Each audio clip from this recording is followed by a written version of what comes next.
Fala rapaziada, sejam bem-vindos a mais um vídeo. Esse aqui é um vídeo que eu quero mostrar de uma operação que eu peguei no dia de hoje. Segunda-feira, dia 9 de junho de 2025. Essa foi uma operação no USDJPY, que a gente tem aqui como moeda base o dólar, né, USD, United States Dollar.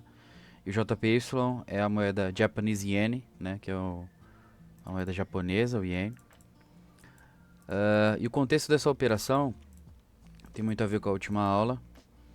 No gráfico de 1 hora, eu tenho algumas marcações aqui feitas, de regiões de demanda e regiões de oferta. E eu tinha essa região de demanda aqui localizada com um contexto. Essa linha aqui, ó, que eu marquei escrito liquidity, né, liquidez.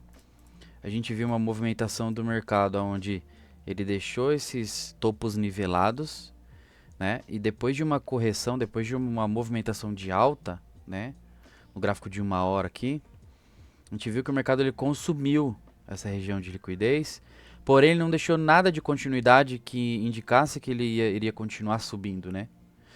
Então, eu observei essas duas regiões aqui de oferta, né? E depois que o mercado ele tocou nelas, ele começou a sentir a oferta e começou a corrigir, começou a descer. Então, depois que ele começou a descer, ele consumiu.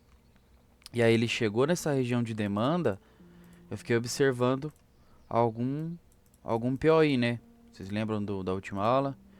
Onde o mercado faz um pivô de alta, depois ele puxa forte, indicando uma manipulação para baixo, depois ele puxa forte para cima de novo, mostrando que esse movimento aqui de baixa da manipulação foi ignorado e mostrando um movimento de continuidade altista, né? Nesse caso aqui, nesse contexto, uma continuidade para alta. Então eu desci o tempo gráfico, primeiro para 15 minutos, para marcar melhor a região. E aí eu observei esse POI aqui nos 5 minutos acontecendo. Ah, como que eu batendo o olho assim eu consigo identificar uma região de POI? Se eu estou buscando uma compra e o mercado ele está subindo, eu estou procurando um POI, né, um ponto de interesse comprador, um teste de demanda, eu preciso procurar, né, eu tenho que bater o olho em quedas bruscas, quedas pequenas bruscas, como essa daqui, por exemplo, ó. A gente observa que o mercado ele tá subindo, tá subindo, tá subindo, de repente, ó, toma, ele faz uma queda brusca. Teve um pivô aqui, um tempo gráfico menor até teve, porém esse daqui tá melhor, tá mais bonito, ó. Tá vendo? Ó, 1, 2, 3, puxa forte para baixo e depois continua subindo, ignorando esse movimento. Então, no caso de uma queda, eu vou olhar movimentos de alta bruscos, né? Se o mercado ele tá descendo assim, ó, eu vou esperar uma movimentação dessa e depois ele continuar a movimentação anterior que ele estava. Isso aqui vai ser o POI, no caso de uma baixa. No caso da alta, eu sempre procuro e eu treino meu olho para poder enxergar esse tipo de movimentação aqui, que gera a demand zone, né, a zona de demanda. Assim que o mercado visitou a zona de demanda às 6 da manhã, eu já estava no computador essa hora. Eu fiquei esperando a configuração, né? Eu vou até tirar o olhinho aqui, ó. E vou colocar de novo, olha só. 1, 2, 3, puxa fortíssimo para baixo, depois puxa para cima de novo, dentro da região de contexto. Olha que bacana, a região, toda essa região cinza aqui, ó, toda essa região cinza é a região do contexto lá atrás, ó, aqui, ó, a região do contexto lá atrás, já tem um teste, tem uma defesa aqui. Então assim que o mercado configura, né, ó, 1, 2, 3, puxa forte para baixo, quebra o último fundo, puxa para cima de novo. Aí a gente vai marcar o POI, ó, da pernada da manipulação que puxou para baixo, a gente marca ela inteira. E assim que o mercado ele começa a voltar, a gente já tem a entrada aqui, ó, nesse teste. Eu poderia ter entrado em 50% da região, né? Ah, como assim 50% da região? Aqui, ó. Aqui é metade dela. Vou colocar uma outra linha aqui para ficar mais fácil. Aqui, ó.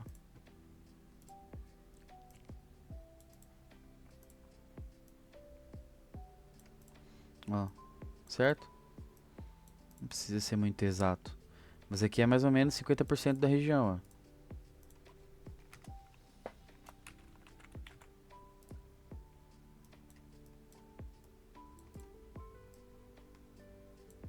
Poderia ter entrado aqui. Porém, eu entrei bem aqui em cima, nesse teste, ó.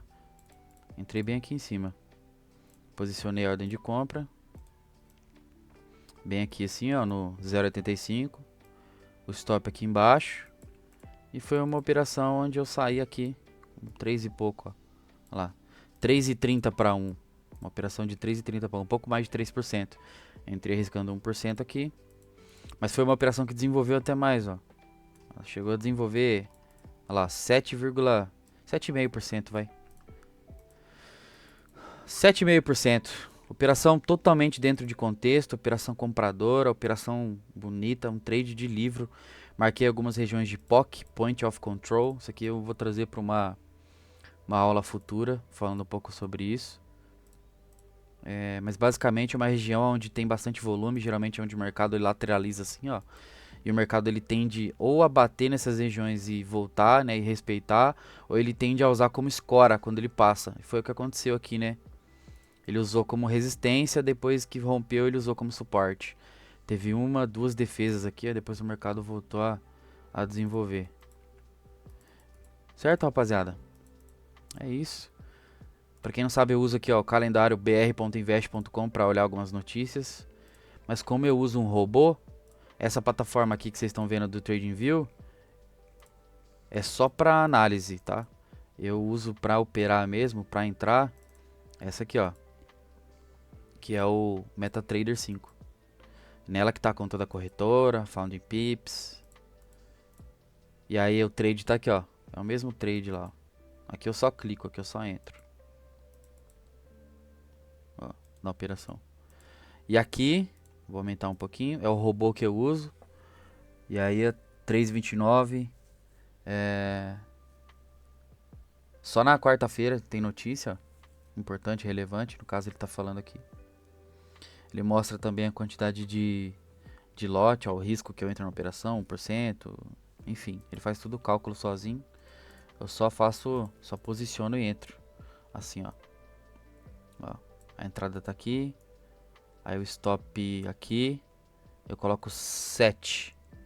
Aí ele já posiciona quando o mercado ele vem, ele pega, ele já me executa a minha ordem.